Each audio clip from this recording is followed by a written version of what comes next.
Assalamu alaikum warahmatullahi wabarakatuh. Ijoollee Oromoo akkam jirtu nagaa keessanii baga jiraatanii aappii akkaan bareedaa ta'e kanan jaaladhe tokko isinitti agarsiisuuf deema. Innis barumsa afaan Ingiliffaa warroota barachaa jirtan, warroota keessattuu biyyoota Faranjii keessa jirtanii afaan isaanii barachuudhaaf cinqamaa jirtan haala kamiin afaan kana baranna kan jedhu aappii fi dikshiinarii hedduutu jira. Garuu aappii am jaaladhe tokko isinitti agarsiisuuf deema. Akkasuma sana fayyade jechuudha. Aappii kana Plaastoor irraa buufannaa. Plaastoorii keessa seennee keek jennee irratti barreessina jechuudha. Keek eegas booda isa diimtuu tana isa kana irratti gadi tuqna. Isa kana jechuudhaan banadhee qaba waan ta'eef aappii kana laa yoo laaltanuu nama miliyoona 50,000tu jechuudha kan buufatee irraa fayyadamaa jiru. Haala kanaan open goona. Ani dura waan banadheef kallattiimaan gara viidiyoo nageessaa isinillee waa hedduu isinin gaafatu waan banan qabu jechuudha. Inni waan irraa banan qabu akkanumatti gara viidiyoota adda addaa viidiyoota gaggabaaboo sekendii muraasa viidiyoo baay'ama YouTube irratti argina viidiyoo dheeraa jechuudha. Garuu viidiyoo asirratti nu laallu viidiyoo gaggabaaboodha.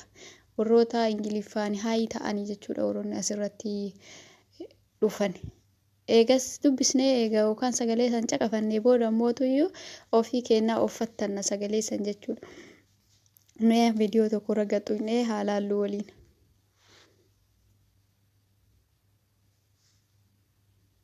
Waayifaa kiyyaa kinoo viidiyoochi banamaa jira. I love your shirt. Where did you get it from? I got it from the department store. How much was it? It was $30. It was half off. Wow, that's a steal. Yeah, I had to buy it.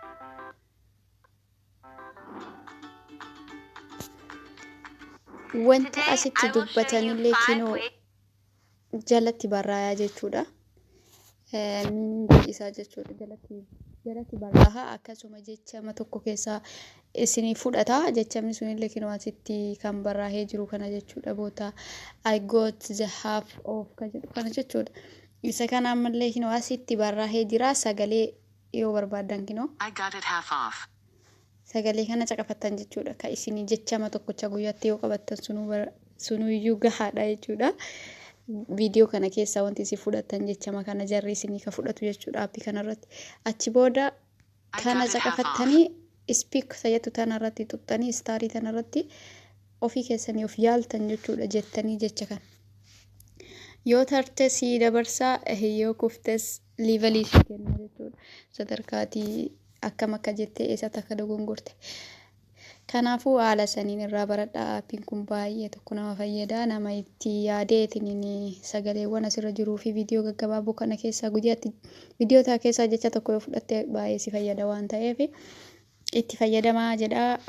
Galatoomaa akkasiin fayyadu abdiin qaba. Nagaarraa tura.